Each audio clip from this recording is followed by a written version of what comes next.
Pick up the brightest box in your pantry and turn it around. Not the front, the back. That is where the trick is hiding. You may have paid $4.29 for cereal, $5.99 for snack cakes, $7.49 for a bottle of dressing, and $6.50 for a little box of crackers that disappears before supper. But the real price is not on the receipt. The real price is that those foods were designed so you could eat them without cooking, without thinking, and without ever feeling finished. America did not get into this trouble because one food appeared. It got into trouble when the pantries stopped storing ingredients and started storing decisions made by companies. That was the old pantry rule. Many Amish and Mennonite families understood before America ever had a word for ultra-processed food. If a food makes the decision for you, it does not belong in the center of the house. My name is Caleb Schwartzentruber. I am 68 years old. My family comes from the old Amish and Mennonite communities of northern Ohio, and I have spent most of my life listening to older farmers, churchwomen, widows, canners, bakers, and grandmothers explain the kind of household rules they never wrote in a fancy book. I first understood this from my grandmother Ruth's pantry. Then I saw the same rule in a coffee-stained church cookbook from the 1970s, and later in the memory of a retired grocer who remembered when the bright middle aisles started replacing cellar shelves. When I say banned, I do not mean a law on paper. I mean the old household band that mattered more. This may come in for a birthday, a funeral supper, a Saturday treat, or company, but it does not get a permanent place on the pantry shelf. They did not call these foods poison. They did not talk like doctors. And I am not here to give you medical advice, but they had a plain rule that protected the pantry. If it was too sweet, too soft, too ready, too advertised, or too easy to eat standing up, it was not everyday food. By the end of this, I want you to know 17 foods many old-order homes either kept out, treated like rare treats, or refused to build a daily pantry around. Some of them will sound obvious. A few may bother you because you have them in your kitchen right now. And one near the end is the one I would remove first if I had grandchildren coming through the door every afternoon. Number 17, sugary breakfast cereal. My grandmother Ruth used to say, a child should not start the morning with dessert and then be scolded for acting like he ate dessert. She was not trying to be clever. She had simply watched what happened when breakfast stopped being eggs, oats, fried cornmeal, leftovers, apples, bread, milk, and potatoes, and became a cartoon box with a prize on it. In the homes I grew up around, cereal was not always absent, but the kind that turned the milk sweet and colored was not treated as breakfast. It was treated like candy, wearing work clothes. The modern shelf teaches the opposite. It tells you breakfast should be fast, sweet, crunchy, and branded. The cereal aisle is not built like a pantry. It is built like a children's argument waiting to happen. The old rule was simple. If the first real job of that food is to make a child beg for more, do not let it become the first food of the day. That does not mean everyone has to grind their own oats. It means the base food should still look like food. Plain oats, eggs, toast with butter, leftover potatoes, applesauce you put up yourself. If you want sweetness, add it with your own hand so you can see how much went in. You decide the sweetness. The box does not decide it for you. Number 16, pancake syrup that is not really maple syrup. Real maple syrup took trees, weather, firewood, buckets, boiling time, and patience, so old families used it with respect. A Mennonite widow outside Baltic, Ohio, named Esther Miller told me, if sweetness used to cost labor, nobody wasted it. A lot of modern syrup is different. It is a plastic bottle of sweet liquid, made to look like a farm breakfast while doing the work of candy. Old families did not ban sweetness because they hated joy. They respected it because they knew what it took to make it. Modern food companies learned to remove the labor, lower the cost, and keep the appetite. That is a powerful business model. A craving you repeat every morning is worth more than an ingredient you control yourself. If you keep syrup, keep it small. Use real maple if you can afford it, or fruit, applesauce, cinnamon, or a little molasses when that fits your kitchen. If sweetness enters before your own hand adds it, treat it like dessert, not breakfast. Number 15. Boxed macaroni and cheese is a pantry staple. This one will bother some folks because it is cheap, familiar, and sometimes it gets supper on the table when money is tight. I have eaten it. I am not standing above anyone's grocery cart. But in the old homes, a box that replaced supper was watched carefully. The problem is not macaroni. The problem is training the household to believe supper comes from a packet of orange powder. My grandmother Ruth made noodles stretch with milk, butter, onions, leftover ham, cabbage, or whatever the garden gave. It was still humble food, but it had a cook standing between the family and the factory. That is the line. If a boxed meal is an emergency tool, fine. Every household needs a few emergency tools. But if it becomes the spine of the pantry has changed owners. The family is not building meals anymore. The manufacturer is. A better old rule is to stock ingredients before products. Pasta, rice, potatoes, onions, dried beans, flour, oats, eggs, cabbage, canned tomatoes, broth, cheese if you use it, and whatever protein fits your budget. Those ingredients can turn into 100 meals. A box turns into one meal and then asks you to buy another box. Number 14. Canned frosting. A cake baked for a birthday, a funeral dinner, a church supper, or a Sunday table is one thing. A tub of frosting eaten with a spoon at 9:30 at night is another. In a church kitchen near Millersburg, I once watched two older women ice sheet cakes for a benefit supper. One scraped the bowl clean and said, "We don't keep this around after the cake is gone." Sweet things belong to occasions. The modern pantry moved occasion food into everyday reach. Birthday food moved into Tuesday afternoon. Funeral supper food moved into the drawer beside the coffee.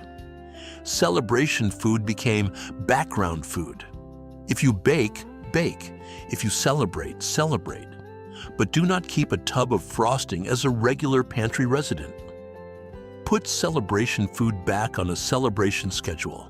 If there is no occasion, it does not need a tub waiting in the pantry. Number 13. Shelf-stable snack cakes. You know the kind. Little cakes sealed in plastic, soft for months, sold in boxes that promise comfort without a plate, a fork, or a pause. They are dangerous to the household because they require no ceremony. Old food had friction. You had to slice bread, peel an apple, warm soup, crack nuts, cut cheese, butter toast, or put leftovers on a plate. Even a cookie from a jar had a limit because somebody baked that batch. Snack cakes removed the friction. Big Food did not have to hide that rule in a locked room. It hid it in plain sight, on the back of the box, under words most families were too busy to read. That is the revelation again. If a food makes the decision for you, it does not belong in the center of the house. An old farmer named Daniel Troyer, outside Walnut Creek, once told me his mother did not worry much about children eating. She worried about children grazing. He said, "A boy who sits down to eat can be filled. A boy who wanders and nibbles never knows he ate." If your house needs snacks, build old snacks that still have a stopping point. Apples, boiled eggs, popcorn made in a pot, peanut butter on toast, cheese with crackers you portion yourself, raisins in a small bowl, leftover cornbread, carrots, nuts if they are safe for your household, or soup warmed in a mug. The goal is not punishment. The goal is to make eating visible again. Number 12, soda. I do not have to shout about this one.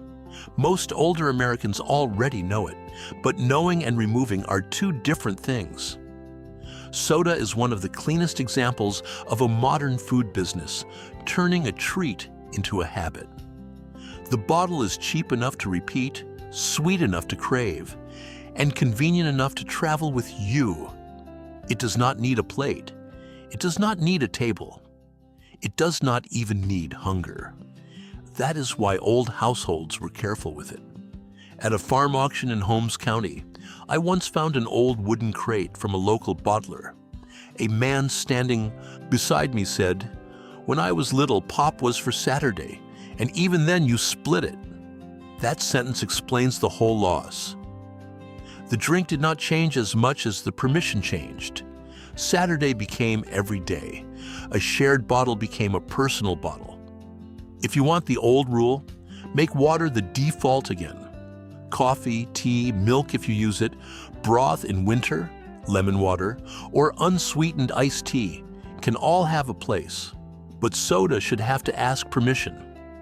It should not be waiting in the pantry like a family member.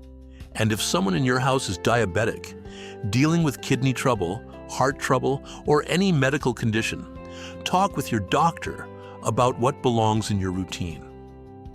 I want this to help you, not hurt you.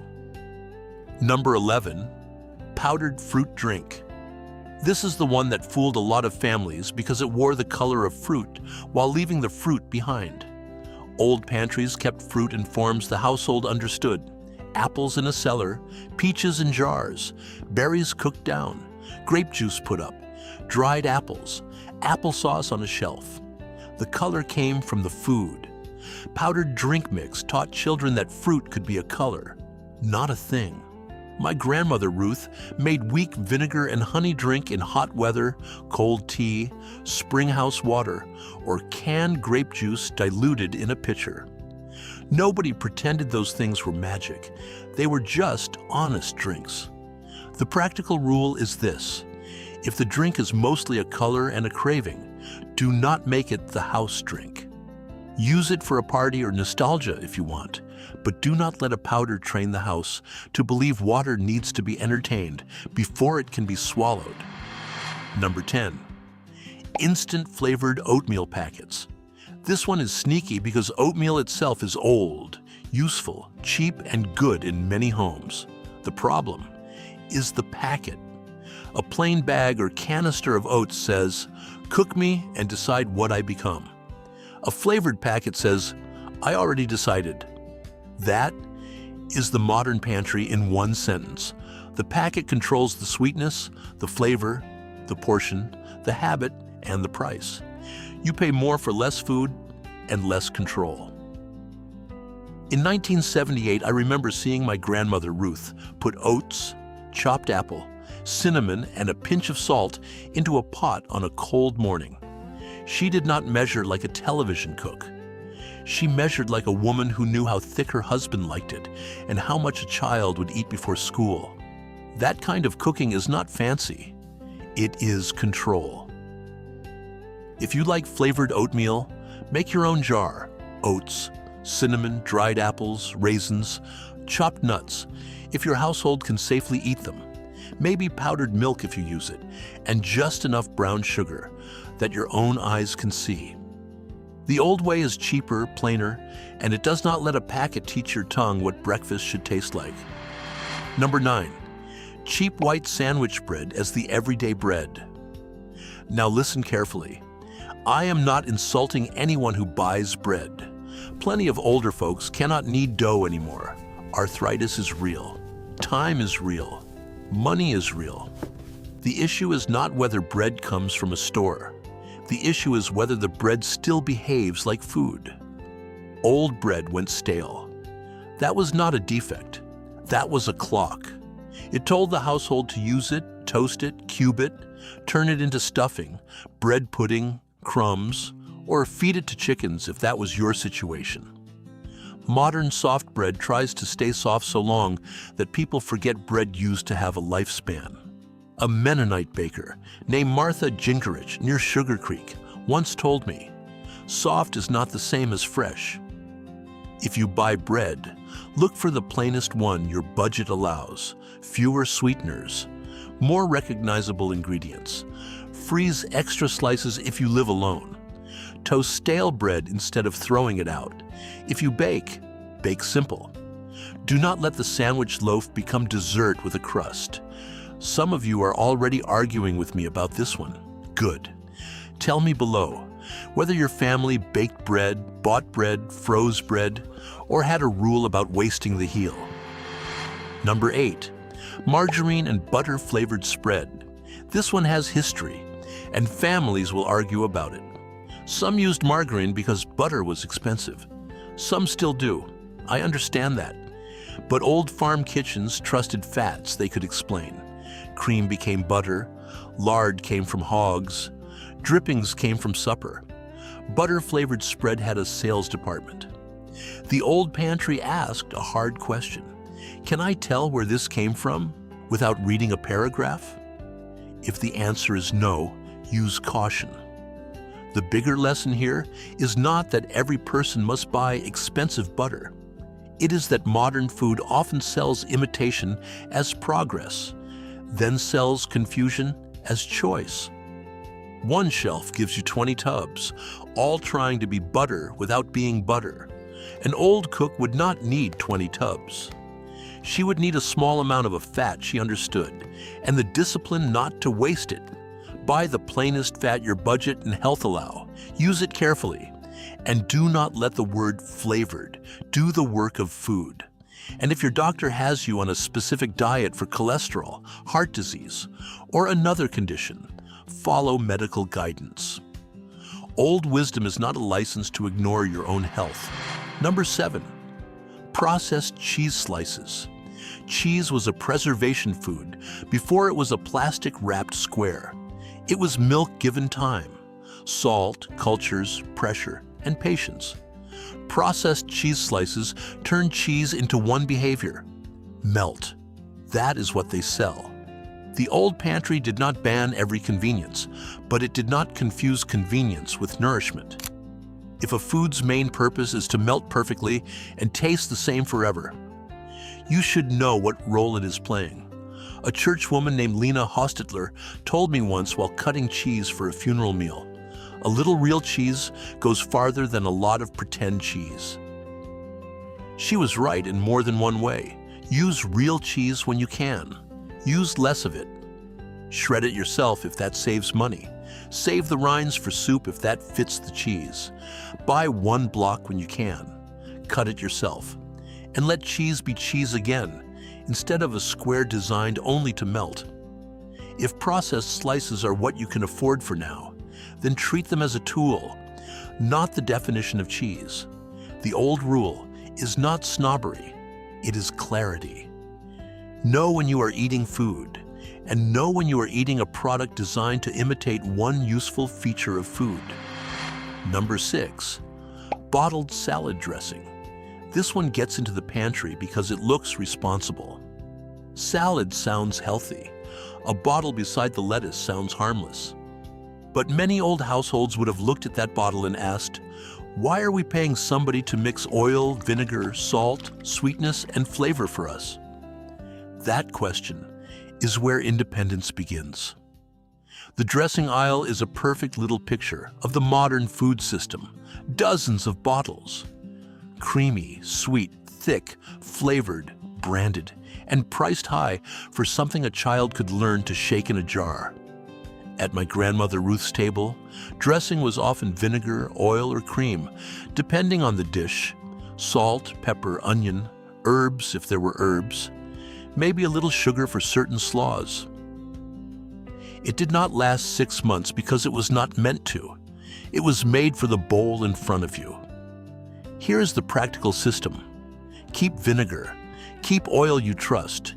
Keep mustard if you use it.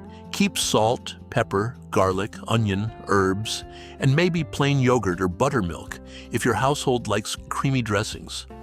Put a little in a jar, shake it, taste it, adjust it. The tiny, memorable line is this: if you can shake it in a jar, think twice before buying it in a bottle. That does not mean never buy dressing. It means do not build dependence around something your own hand can make in 90 seconds. Number 5. Flavored coffee creamer. Now, we are getting close to the one I would remove first in many houses. Coffee used to be bitter, warm, social, and plain. Maybe milk, maybe cream, maybe sugar. It was not dessert pretending to be morning courage. Flavored creamer changed the ritual. It turned the first cup of the day into a sweet habit before breakfast ever happened. And because it goes into coffee, many people do not count it as food. They count it as part of waking up. That is exactly why it is powerful. A retired dairy farmer near Berlin, Ohio, named Samuel Yoder, once looked at a bottle of flavored creamer in a gas station cooler and said, "That's not cream, that's permission." He meant permission to have sweetness every morning without admitting you had dessert. If you like coffee light, use milk, half and half, cream, or whatever your health and budget allow. If you want sweetness, add it yourself with a spoon where you can see it. Do not let a bottle decide that every morning in your house should taste like candy. And if you are drinking 3 or 4 cups a day with sweet creamer each time, do not argue with me. Just measure it once. Measure what goes in during a full day. Put it in a glass. Look at it. The argument will end on the counter. Number 4. Microwave popcorn with artificial butter flavor. Popcorn itself is old, cheap, useful, and honest. A pot of popcorn can make an evening feel less lonely. The trouble came when popcorn stopped being corn and became a perfume bag. The modern bag sells smell, speed, and fake abundance. Old popcorn had a pot, a little fat, heat, salt, and somebody listening for the popping to slow down. That listening keeps you attached to the food. If you want the old method, buy plain kernels. They are usually cheap and last a long time if kept dry. Use a pot with a lid, an air popper, or whatever safe method works in your kitchen. Add butter or oil yourself. Add salt yourself. If you use nutritional yeast, herbs, cinnamon, or a little sugar for kettle corn, you are deciding. The common mistake is burning it because the heat is too high, or walking away because the microwave trained you not to pay attention. Stay with it. Popcorn asks for 2 minutes of loyalty. If you have dentures, swallowing issues, small children, or pets underfoot, use care. Popcorn can be a choking risk, and dogs do not need salty, buttery handfuls just because they look at you like they pay rent. Changing a pantry is not medical treatment. It is household discipline. If you are managing diabetes, kidney disease, heart disease, swallowing trouble, allergies, or a doctor-prescribed diet, follow your own medical guidance first. Number 3. Boxed cake mix. This one is not about cake, it is about confidence. For a long time, cake was a household skill, not always fancy, not always pretty, sometimes dry, sometimes crooked. But somebody in that kitchen knew how flour, eggs, fat, sugar, leavening salt, and milk behave together. Boxed cake mix took that skill and put it behind a brand name. The box is not wicked. It can help a tired grandmother make a birthday happen. But when the box becomes the only way a house believes cake can be made, something was taken. The modern food system is very good at this. It does not always remove the food first. It removes your confidence. Then, it sells the food back to you in a way that makes you feel you could not have done it alone. That should make you angry in a quiet way, because a household that forgets one plain cake will soon be told it needs a box for every celebration.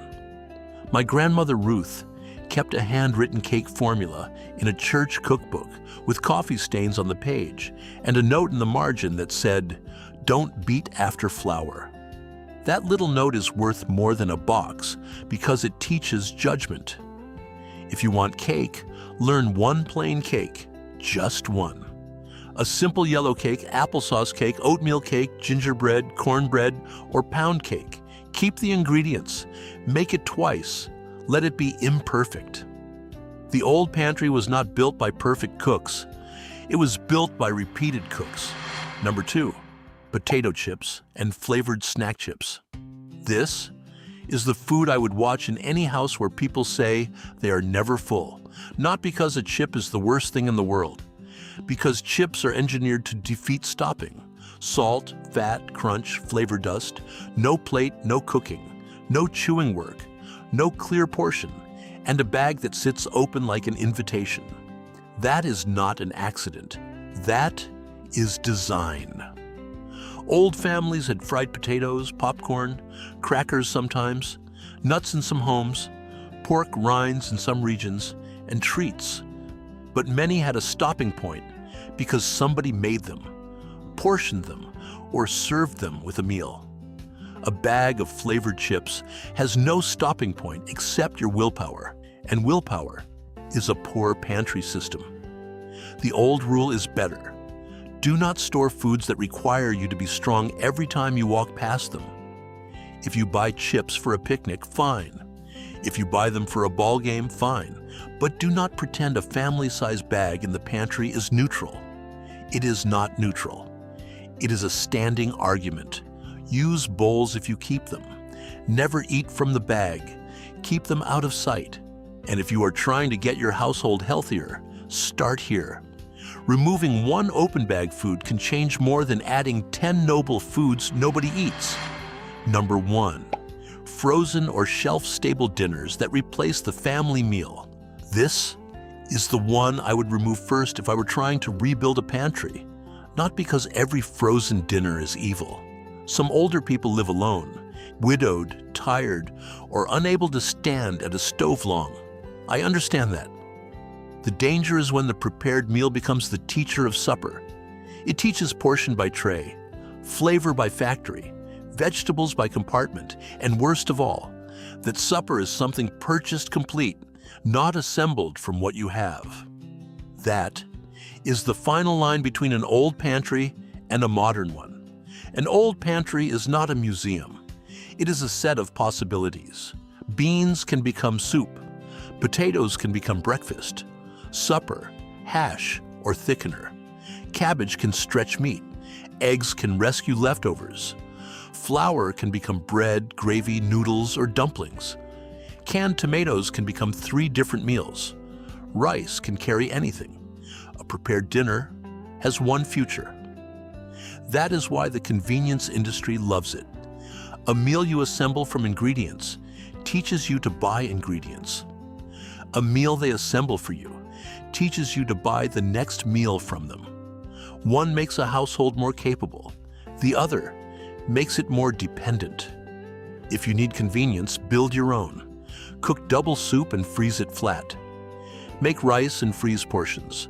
Brown meat and freeze it in small bags. Keep beans cooked in jars or containers. Make a tray of breakfast burritos if that fits your diet.